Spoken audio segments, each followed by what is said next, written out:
Explica para mim, Dandara, o que é a tua síndrome exatamente? Então, eu nasci com uma síndrome rara, chamada Síndrome de Barber-Say. Eu fui a primeira no Brasil e a terceira no mundo, constatadas pela medicina, até essa síndrome. E quando eu nasci era algo muito novo, né? Não tinha ninguém no Brasil. Então, tipo, eu fiquei isolada numa sala quando eu nasci, né? Porque não sabiam o que eu tinha, não sabia se era algo contagioso. Foi o meu sangue, o sangue dos meus pais foi mandado para fora do Brasil para poder ser estudado, porque no Brasil não tinha ninguém, né? Então não sabiam o que era. Foram descobrir o que eu tinha 4 meses de vida. Então, tipo, eu fiquei internada no hospital até os 4 meses. Aí começaram a me estudar, eu literalmente virei um robozinho nas mãos dos médicos, né? Porque é algo novo, né? Há 23 anos atrás não tinha tanto estudo quanto tem hoje em dia. Então, eu literalmente virei uma enciclopédia na mão deles. Até hoje, né? Até hoje, só que hoje, como tem mais estudos, como tem mais pessoas com essa síndrome, eu acho que eles esqueceram um pouquinho de mim, graças a Deus. Você já encontrou outras pessoas que têm a mesma síndrome que Pessoalmente, não. Tá. Mas pela internet. Depois, eu achei isso muito legal. Que depois que eu me expus na internet, se eu não me engano, veio 4 pessoas atrás de mim, pedindo ajuda, pedindo para ver com os meus médicos, porque tem lugar que não tem tanto estudo, né? Veio uma mãe que tem um filho com a mesma síndrome, que é pequenininho, pedindo ajuda de como expor ele para a sociedade. Eu achei isso muito legal, porque, tipo, até então, só tinham 12 casos no mundo inteiro, né? Constatados. Sim. E depois que eu me expus, foi aparecendo mais e mais. Acho que hoje, constatado, já tem uns 22 casos. Depois que eu achei isso muito legal. E, tipo, é algo novo, né, para as pessoas. E eu ter aberto as portas para que pessoas com a mesma deficiência que eu vejam que não é um bicho de 7 cabeças. E por isso que eu queria conversar com você. Eu achei o negócio de você fazer o teu TikTok muito legal. Eu te perguntei o que é a tua síndrome, mas, por exemplo, eu já estudei, eu fui ver o que era, eu fiquei curioso, eu gostei muito do conteúdo que você fazia e de colocar, cara, eu imaginava que de alguma maneira isso seria inspirador para quem te assiste. E eu achei muito legal, porque por muitas das vezes eu li muitas coisas, tipo, pessoas tentando me ofender, tentando me colocar para baixo, e eu pensava, será que a minha saúde mental vale a pena passar por essas coisas, ouvir essas coisas? Só que eu já passei por tanta coisa que se a gente for parar se eu for parar pra contar tudo que eu já passei, a gente vai ficar aqui até semana que vem. Imagina. E, tipo, não vai ser pessoas me chamando, cuca, bruxa, não vai ser isso que vai me colocar pra baixo. É claro, eu tenho 23 anos e há 23 anos eu trabalho no meu psicológico pra isso. E eu fico muito chateada com as pessoas que fazem esse tipo de bullying, esse tipo de preconceito virtual, tanto virtual quanto pessoalmente, né? Contei o caso do meu instrutor. Que assim, eu tenho o psicológico preparado, mas tem gente que não tem. Então, tipo, uma palavra pode acabar destruindo o psicológico da pessoa ao ponto dela entrar num nível de depressão ou até um possível suicídio. Então, tipo, isso me deixa muito triste. Saber que pessoas não se importam com as outras, não tem um pingo de empatia para pensar em como aquela palavra vai afetar aquela pessoa. Quando você recebeu esse contato da mãe que teve a criança, qual foi a tua dica? Então, de cara eu mandei mensagem pra minha médica. Falei, o que eu falo? Que eu mando seu contato pra ele, pra ela, que não sei o que fazer. Aí ela perguntou pra mim como expor, né? Como colocar o filho dela. Porque ela falou que tinha medo de sair com o filho dela. Não pelo filho dela ter a deficiência, mas medo da reação das pessoas.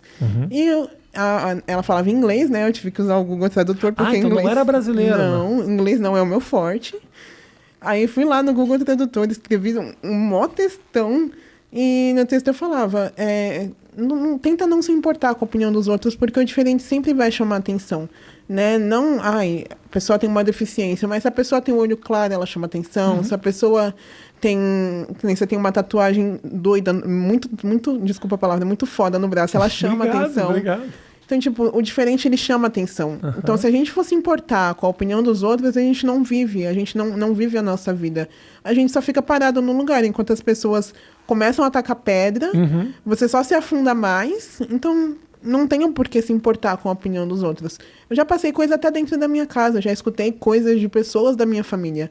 Que hoje em dia eu paro e penso, nossa, se eu tivesse escutado, eu tava no fundo do poço.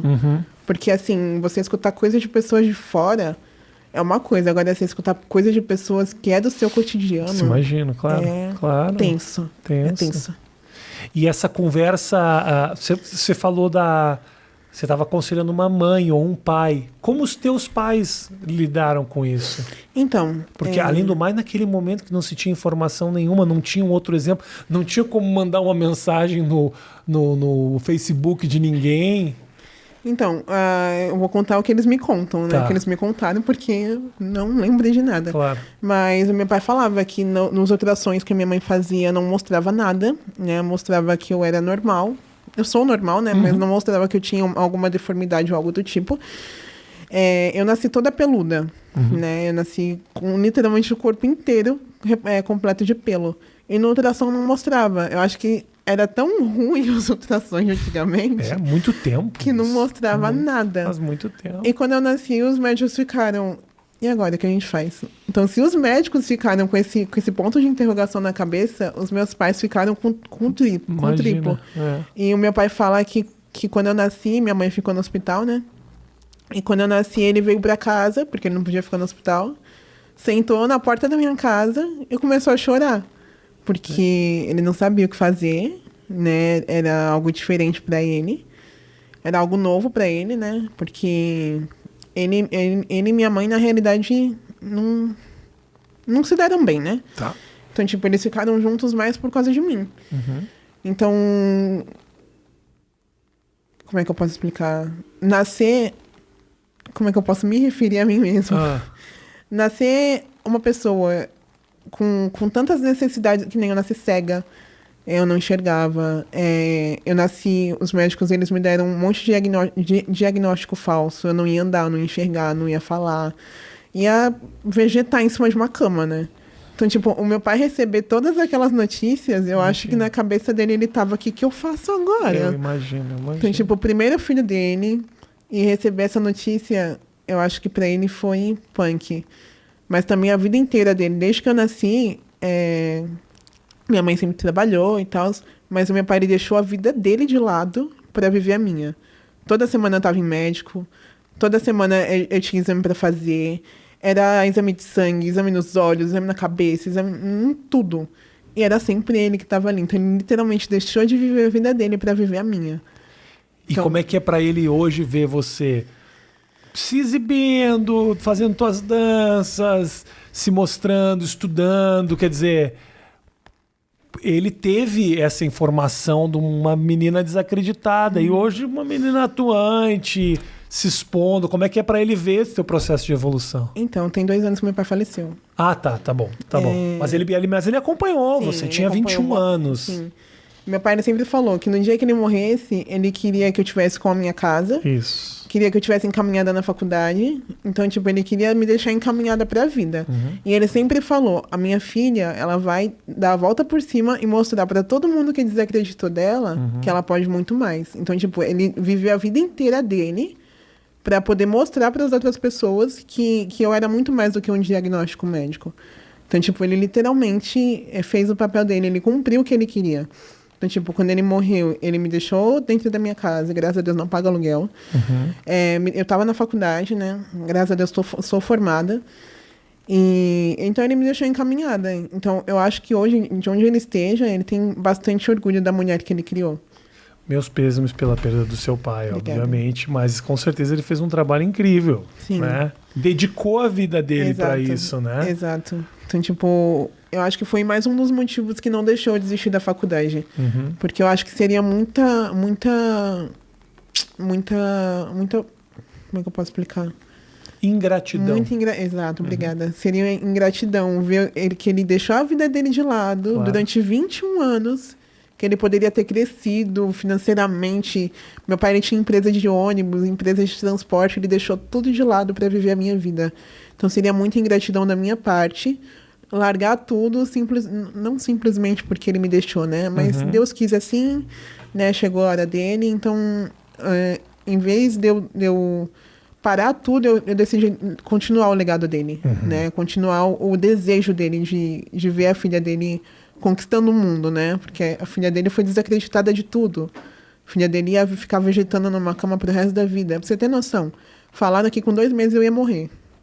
Que eu não ia passar de 2 meses, por ter nascido No cega. teu nascimento, isso? Falaram? Exato. Então, Nossa. tipo, não ia passar dos 2 meses. E hoje eu tá com 23 anos, Que ótimo, que legal. Agora, me fala o seguinte, fisicamente o que é então isso? Então, Exatamente que tipo de limita? Porque você enxerga normalmente. exato. Qual é a questão então? Então, quando eu nasci, como eu falei, eu nasci cega, eu nasci com Tá. uma massa branca nos meus olhos, Aham. né? Nasci cega, nasci cheia de pelo.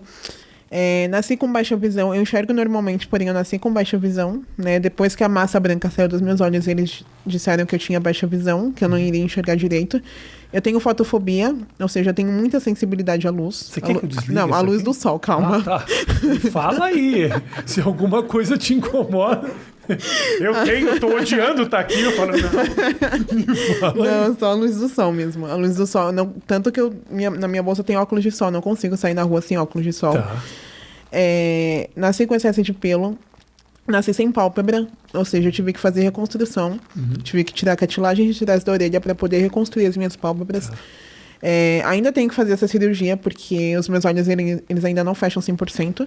E como dá pra perceber, esse olho ele é mais fechadinho. É um pouquinho mais fechadinho mesmo. Porque por conta da fotofobia, eles ficaram com medo de abrir os meus 2 olhos, né? Deixar os 2 do mesmo tamanho e eu ficar cega. Tá, Então, tipo, eles ficaram com medo de abrir os 2 e os meus 2 olhos não aguentarem a claridade. perfeito. Então, o que eles falaram? Vamos abrir só um? Que se der bosta, tem o outro. É ótimo. Não é uma decisão inteligente.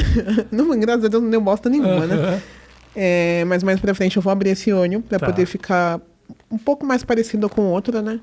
Porque, ao meu ver, pelo menos é só o que tem de diferente no meu rosto. O que.